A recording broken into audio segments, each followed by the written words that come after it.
Welcome to the Career Refresh Podcast. I'm your host, Jill Griffin. Join me each week as we discuss the strategies to reset your career with actionable steps towards a finer future. I've spent my career working my way up and through the ranks of global organizations and startups. Today, I show others how to do the same. I'm on a mission to help professionals everywhere learn how to refresh and manage their minds so they can thrive in their careers. Ready? Let's do it.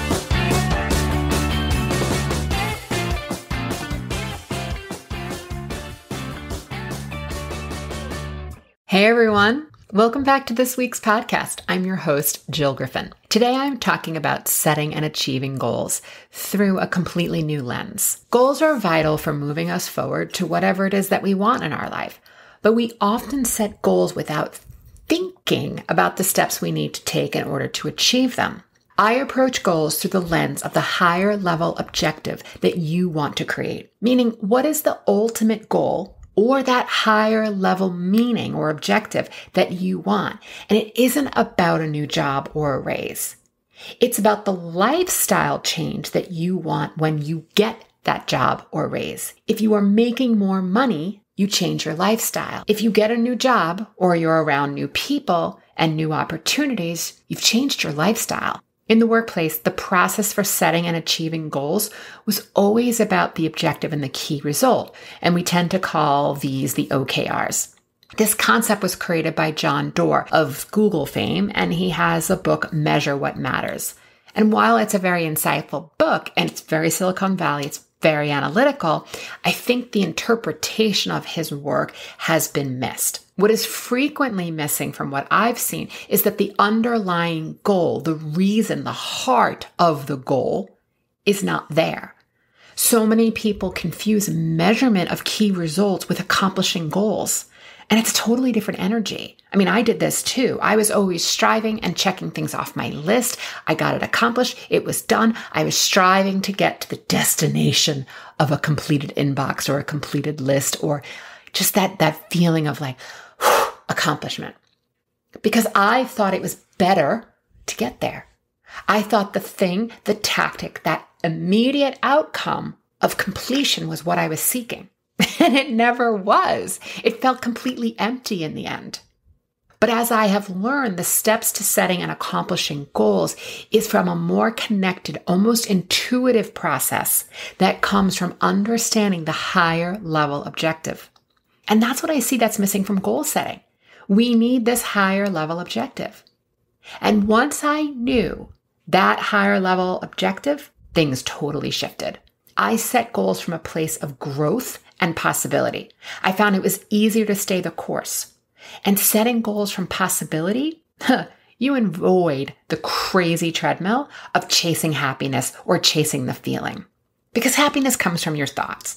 It comes from what you're thinking now. And achieving a future goal isn't going to increase your ability and your capacity for happiness in the now. It's the idea of it ain't better there, folks. It's here and now.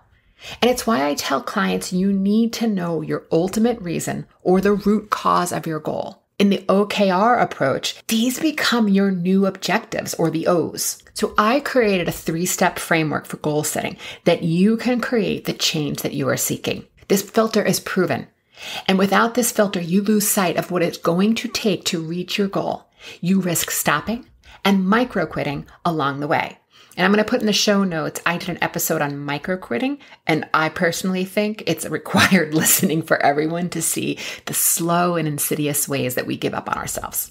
So let's get into the 3 steps framework. The first is growth. What do you need to do? What do you need to grow in order to get this goal? What is the growth needed behind the goal? Are there skills? Are there qualities? Do you need to build resilience? Do you need to learn? Do you need to work on your mindset? Getting clear in what you need to grow in yourself in order to achieve the goal is going to need to be added into your action plan. The second part of the filter is your non-negotiables. What are you going to say yes to, no to, and what is your criteria for maybe? When you think about your non-negotiables, this can be anything from you require a certain amount of sleep, that you're not going to overextend and over-volunteer yourself, that you're going to have proper nutrition and you're going to exercise. And if those are part of your non-negotiables, then the night before you're going to make decisions that are going to set you up so that you are able to align and hold to your non-negotiables. So often we say yes to things that are not our priorities because we feel bad, and then it knocks us off course. But if we're super clear in our focus and our non-negotiables, I'm not going to say you're not going to feel bad, but at least you're saying no because you're saying yes to yourself. Getting clear will really help you nail your non-negotiables. And before we get into the third step of the framework, I want you to pause and go back and think about the goals that it is that you want. Are they higher level objectives?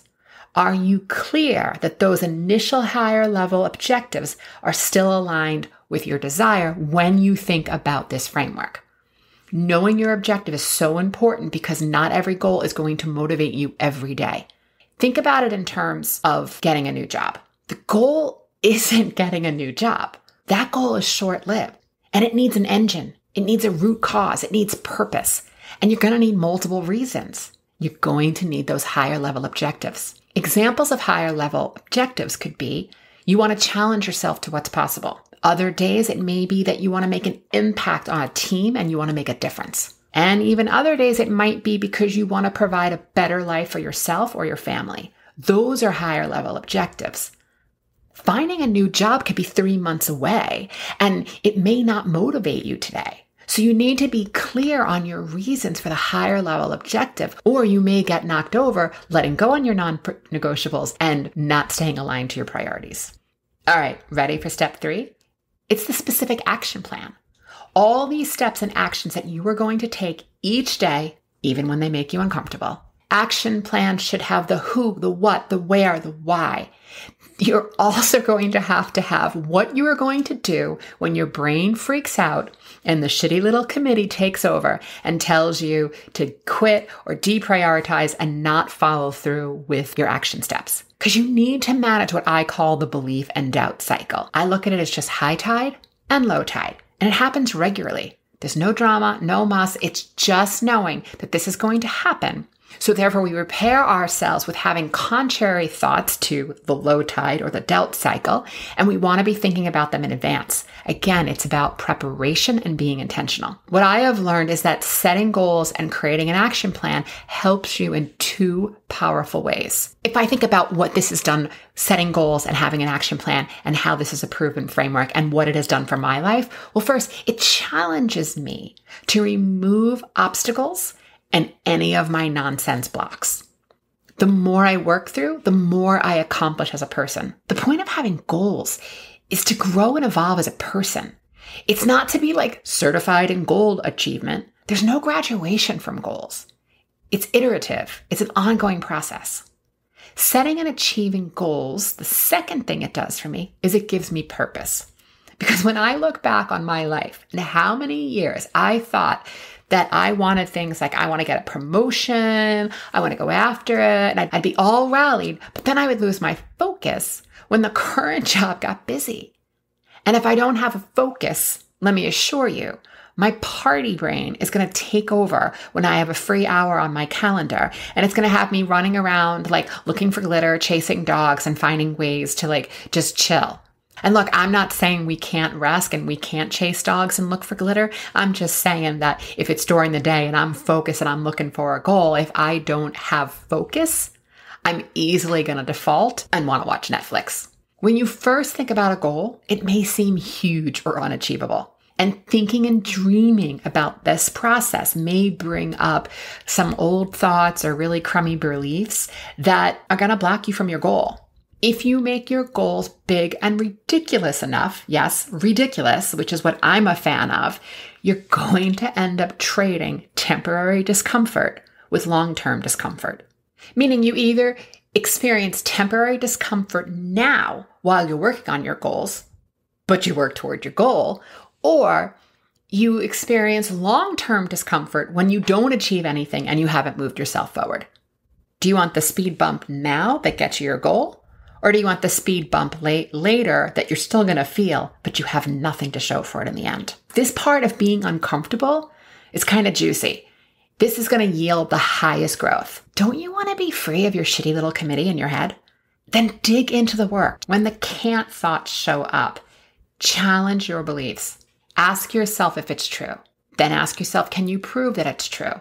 And then ask yourself, what would you do if it wasn't true? After you do that, check in with yourself. And now, how do you feel about your drama-filled beliefs? Setting goals helps us evolve our thinking while uncovering and tackling obstacles, because each time we have a thought, we get to think about, well, what action do I want to take next based on that thought? So here's the thing I want to remind all of us of. If we haven't achieved a goal in the past, it's because your feelings were not where they needed to be in order to accomplish the goal. If you've been listening for a while, you know then about the think, feel, do cycle. Our thoughts create our feelings. And from those feelings, we either do something to change the feeling or we do something to get more of that feeling. So if you haven't achieved your goal in the past, is that you had a thought that created a feeling and you then either let that feeling stop you or you were in an action and you didn't keep challenging it to move forward. You don't get a new job coming from the energy of, I have to get away from my current boss because the situation is untenable. I need this job. Have you ever interviewed someone who had the perfect resume, but that something was off and you couldn't quite put your finger on it? I'm guessing that the person was running from a job versus putting their intention on creating the new reality of what they wanted. This is where I remind you that you can't create sustainable growth from being graspy, needy, or from force. It takes a lot of energy, and you're going to burn through your resources or create more of the same. A client told me recently that they spent years leaving jobs that they felt were too toxic. And then within 3 to 6 months, when they're in the new job, they realized they were in another toxic situation. And there's definitely toxicity out there. There's no doubt about that. But when you are running from a fire, you don't always realize that the stench of smoke is trailing you. And this is where working with a coach is so helpful. So I work with this client to help them process their feelings from the opportunity that they were leaving. And once they felt like they had some time, space, and a new perspective, they were able to be less charged about the situation, to be more neutral about the situation. And then from that neutrality, they were eventually able to get excited about what's possible. They were curious about going on job interviews, and they were re-energized. And they didn't have that subtle stench of like, God, please save me, please hire me, I need to get this job. So coming back to the framework, the third step in the framework is that clear action plan. So make a commitment to yourself. Get good with planning. Get comfortable with being uncomfortable. List all the things that you can do to take action towards your goal. And pay attention to what comes up. There'll be days when you're lazy. There'll be micro quits. There'll be self-sabotage. And there'll equally be days when you are in the flow, when you're working towards your goal. It doesn't feel difficult because you chose thoughts and you went with intention before you got into action. Learning to set and achieve higher level goals is one of the greatest gifts you can give yourself. The other is learning how to manage your mind. As you think about the next 90 days, what do you want to create? And how do you want to feel while creating it? As my coach always jokes, winter is coming. So what do you want to do now to prepare? And what goals do you want to go after now? Here's what I suggest you do. Think about a career, a lifestyle, and a health higher level goal that you want to go after. And then think about the framework of growth, non-negotiables, and your action plan. Then run your goals through this lens. So here's how it could lay out. A higher level health goal could be to increase your energy so that you're more productive.